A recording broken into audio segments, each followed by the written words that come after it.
ഇനി എനിക്ക് ധൈര്യമായി സജസ്റ്റ് ചെയ്യാം. നേത്ര സംരക്ഷണത്തിന് നമ്മുടെ Ahalya. Ahalya foundation eye hospital, കേരളത്തിൽ എല്ലായിടത്തും. വാടനാംകുറിശി മേൽപ്പാലം റെയിൽവേയുടെ ഭാഗത്തുള്ള സ്പാനുകൾ സ്ഥാപിച്ചു തുടങ്ങി. ശനിയാഴ്ചയോടെ പ്രവൃത്തികൾ പൂർത്തീകരിക്കാനാണ് അധികൃതർ ലക്ഷ്യമിടുന്നത്.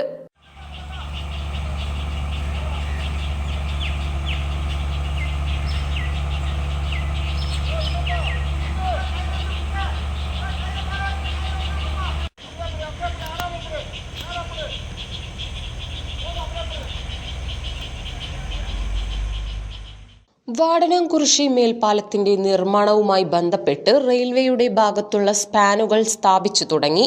കഴിഞ്ഞ ദിവസം രാത്രിയാണ് പ്രവർത്തികൾ ആരംഭിച്ചത്.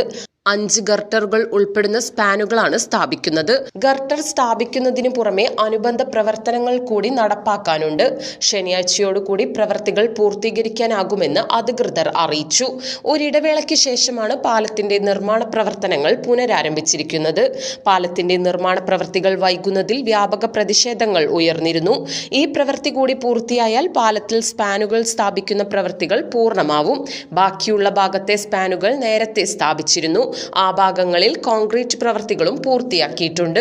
റെയിൽവേയുടെ ഭാഗത്തെ പണി പൂർത്തീകരിച്ചാൽ ഉടൻ തന്നെ ബാക്കി ഭാഗത്തെ പ്രവൃത്തികൾ കൂടി പൂർത്തിയാക്കി പാലം തുറന്നു കൊടുക്കാനാകുമെന്ന് മുഹമ്മദ് മുഹസിൻ MLA പറഞ്ഞു. വാടനാംകുറിശി മേൽപ്പാലവുമായിട്ട് ബന്ധപ്പെട്ടുള്ള പ്രവർത്തനങ്ങൾ വളരെ വേഗത്തിൽ നടന്നുകൊണ്ടിരിക്കുകയാണ്. നേരത്തെ റെയിൽവേയുടെ ഭാഗത്ത് അതിൻ്റെ വർക്കിൻ്റെ ഒരു ഡിലേ ഉണ്ടായിരുന്നു. അതുമായി ബന്ധപ്പെട്ട് ബഹുമാനപ്പെട്ട മിനിസ്റ്ററെ കാണുകയും മിനിസ്റ്റർ തന്നെ റെയിൽവേ ആയിട്ട് ബന്ധപ്പെടുകയും ചെയ്തിരുന്നു. ഇപ്പോൾ അതിനുശേഷം റെയിൽവേയുടെ ഭാഗത്തുനിന്ന് കുറച്ച് സ്പീഡ് ആയിട്ടുണ്ട്. റെയിൽവേയുടെ ഭാഗത്തുള്ള ഗർഡറുകളുടെ ഇൻസ്റ്റാളേഷനാണ് ഇപ്പോൾ കഴിഞ്ഞ രാത്രികളിൽ നടന്നത്.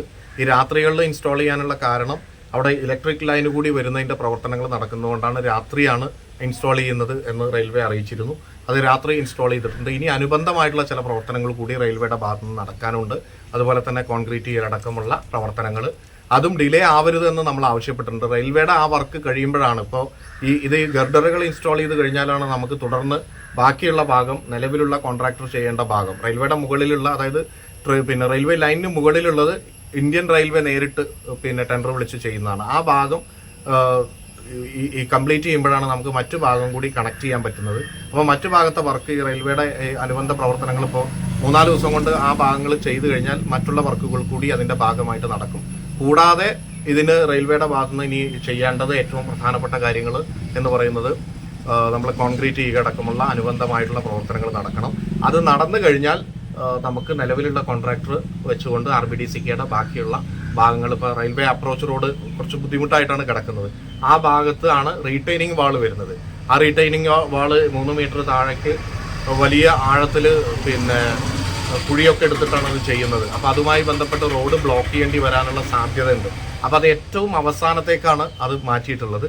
അപ്പോൾ ഈ വർക്കുകൾ, റെയിൽവേയുടെ ഭാഗത്തുനിന്ന് ചെയ്യുന്ന ഈ വർക്കുകൾ ഇനി പൂർത്തീകരിച്ചു കഴിഞ്ഞാൽ വളരെ വേഗത്തിൽ ബാക്കിയുള്ള ഭാഗം കൂടി നമുക്ക് ചെയ്തുകൊണ്ട് ജനങ്ങൾക്ക് ആ പാലം ഉപയോഗിക്കാൻ വേണ്ടി തുറന്നു കൊടുക്കാൻ